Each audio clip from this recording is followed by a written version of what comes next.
Shalom Bapak Ibu Saudaraku, kita bersyukur Tuhan pertemukan kita di hari Sabtu pagi ini.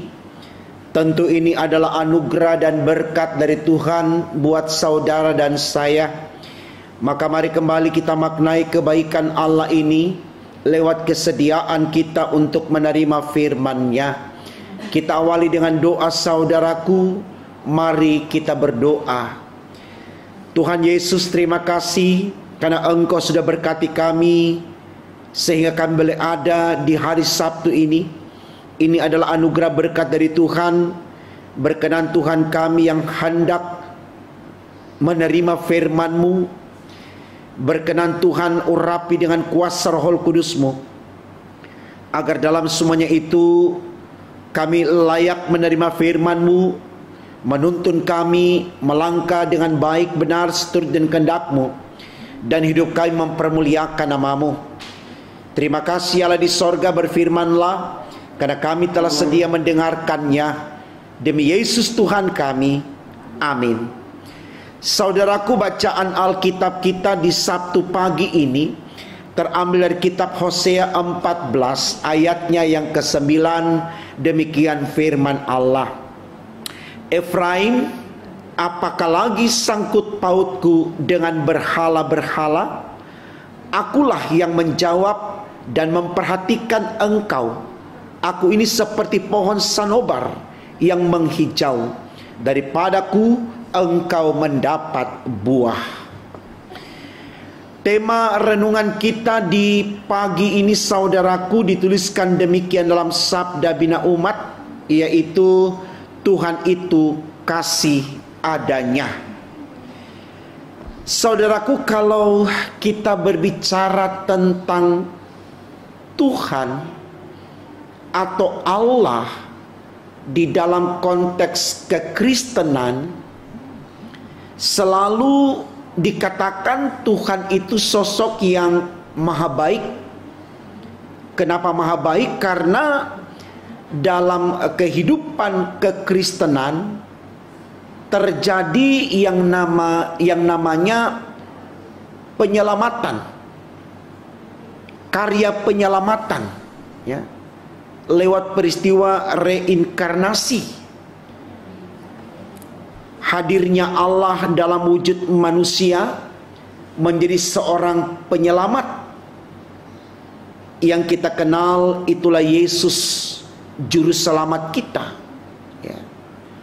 Nah, artinya saudaraku, di kekristenan itu selalu identik dengan yang namanya kasih, saling mengasihi.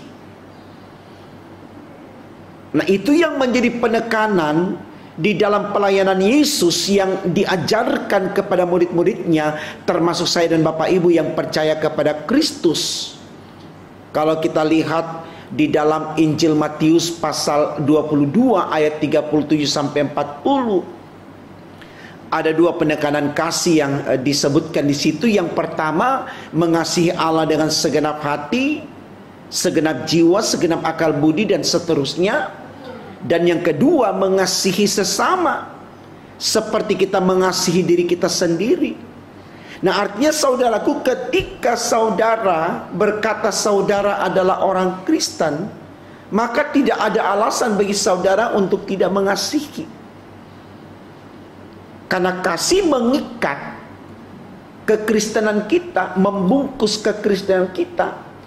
Artinya orang yang mengaku Kristen harus dibangun dengan kasih. Kasih kepada Allah maupun kasih kepada sesama, seperti mengasihi diri sendiri. Saya pikir ini yang menjadi refleksi iman kita sebagai anak-anak Tuhan Yesus. Dan itu bermula dari kasih Allah kepada manusia.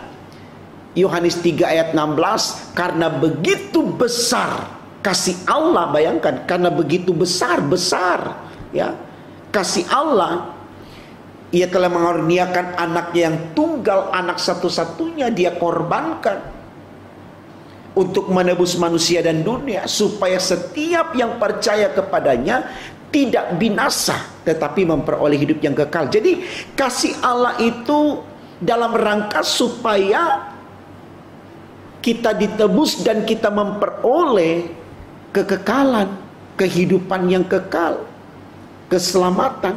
Bukankah ini sesuatu yang luar biasa, saudaraku? Maka saya katakan, kalau ada orang yang sudah Kristen lalu dia keluar dari kekristenan, meninggalkan keimanannya kepada Kristus, ya sayang, karena hanya Kristus yang menjaminkan keselamatan itu, saudaraku. Hanya Dia yang berkata, Dia jalan menuju surga, tidak ada yang lain. Mau nabi siapapun, mau rasul siapapun, mau imam siapapun, mau pejabat siapapun, mau orang pintar siapapun, tidak ada.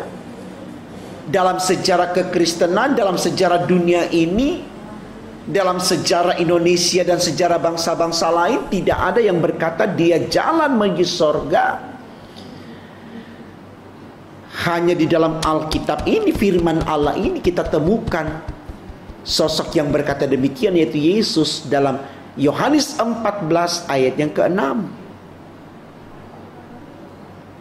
Jadi ini, saudaraku, yang harus kita tahu, ya, supaya kita mulai menyembah Tuhan di dalam Yesus, bukan di dalam yang lain. Karena Tuhan di dalam Yesus itulah Tuhan yang punya kasih. Kasih agape, kasih agape itu kasih yang sangat tulus, sangat jujur, sangat ikhlas, tidak menuntut balas. Itu kasih Tuhan kita. Makanya tema khotbah kita dikatakan Tuhan itu kasih adanya. Dia hanya punya kasih. Nah, sungguh luar biasa pengertian ini. Ya, kalau ada seseorang yang mengasihi kita, hanya itu yang dia punya untuk kita, betapa senangnya kita. Karena otomatis kita akan mendapatkan perhatian penuh dari dia, karena dia hanya punya kasih untuk kita, tidak ada yang lain.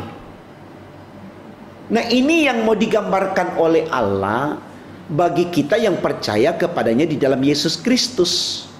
Makanya dalam bacaan kita dikatakan begini, ayat 9, Efraim, ya, apakah lagi sangkut pautku dengan berhala-berhala? Artinya, jangan dudukkan berhala dengan Allah kita.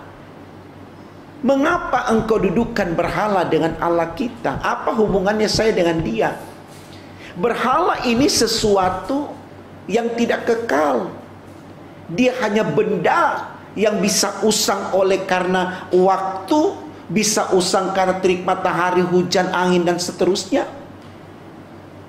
Apa sangkut pautku itu, dia katakan, Tuhan katakan kepada Efraim atau Israel. Aku ini kekal, aku ini kasih adanya, aku hidup, aku ada. Jangan dudukkan aku dengan berhala. Dia katakan di kalimat yang ketiga, dia katakan, aku ini seperti pohon sanobar yang menghijau. Pohon sanobar itu, saudaraku, lambang kesuburan, lambang kemakmuran, ya. Sesuatu yang selalu memberikan kebahagiaan, ya. Di situ dikatakan, daripadaku engkau mendapat buah. Buah artinya sesuatu yang segar, sesuatu yang menyenangkan, sesuatu yang berdampak baik bagi kehidupan kita, ya. Jadi Allah itu bukan Allah yang penuh murka, saudaraku. Kalaupun kita jatuh dalam kebiadaban kita, itu kesalahan kita. Jangan serta-merta kita kutuki Allah karena kondisi kita yang terpuruk, karena kesalahan kita, ya. Tuhan sudah bilang, Tuhan tidak pernah merancangkan malapetaka kepada anak-anaknya, tapi menyediakan damai sejahtera. Kita saja yang tidak mencari damai sejahtera itu. Kita suka bergaul dengan berhala, kita suka bergaul dengan kebiadaban, sehingga ketika kita jatuh baru kita bilang Allah tidak berpihak dengan kita, Allah tidak mengasihi kita. Katanya dia maha kasih. Jangan dipahami kasih Allah selalu berlaku dalam setiap konteks kehidupan kita, ya. Ketika kita melakukan kesalahan, tentu akibatnya adalah keburukan.